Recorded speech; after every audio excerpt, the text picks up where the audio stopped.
All right, to get started, we want to remove the plywood on the floor. Tom, I pulled the insulation out of the bay. Okay, Eric, now let me show you how the fan goes.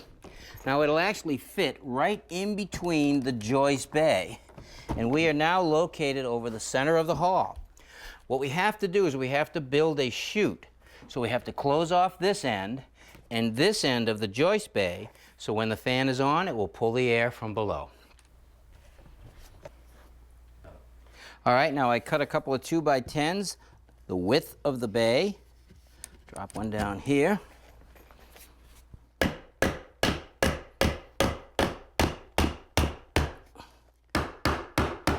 I want to make it flush with the top.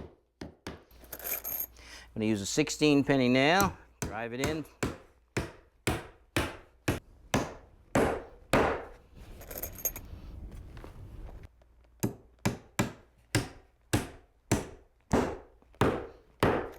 Now I want to square it up in the bay. Take my square, hold it against the joist and the block.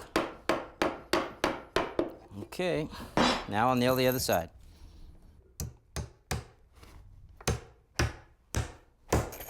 All right, now we do the other end. Put that block right in the hole, Eric. Put it against the line that I've got. You ready?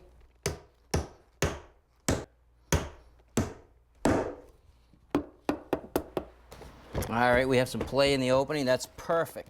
Now the fan is going to sit on top of the plywood. So let's put the plywood back and we'll cut the hole in the plywood for the fan.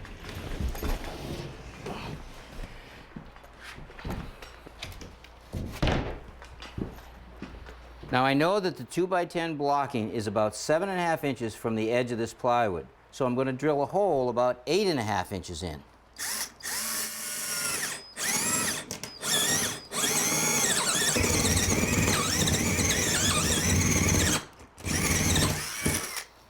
All right, now I'm going to use my plunge router with a flush cutting bit that has a bearing on the bottom that will ride along the inside of the 2x10.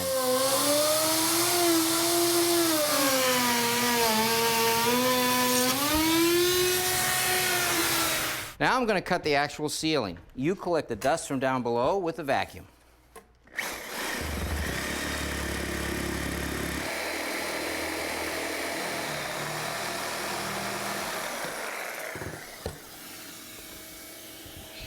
Now this wire right here in the opening actually feeds the 2 ceiling lights in the hall.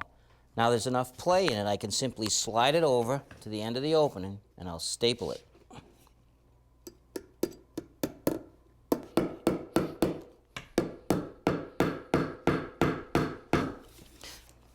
So we don't draw any air from under the insulation. We're going to fill this void, or this gap, with foam insulation.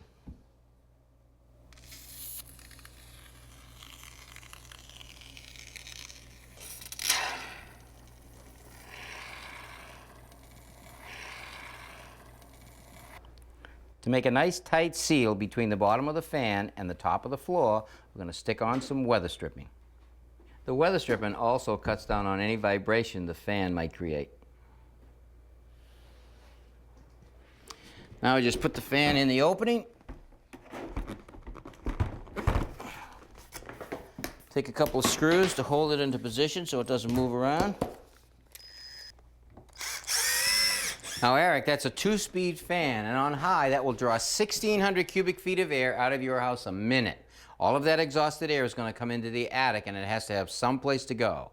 Some of it will go out the soffit vent on this side of the house, some of it will go out the soffit vent on that side of the house, and some of it will go out the ridge vent. But a lot of it will go out these windows on the gable end of your house. So I'll keep these open all summer long, Tom. That's right.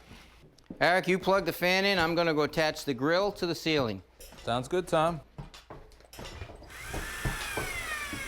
All right, your grill is attached. Now to activate the fan, you simply use this remote. When you push the button, the first thing that happens are the insulated doors will open. Once they're opened all the way, then the fan blades will start. Now you're going to notice a big difference in the comfort of your house, but you're really going to notice a difference in your electrical bill.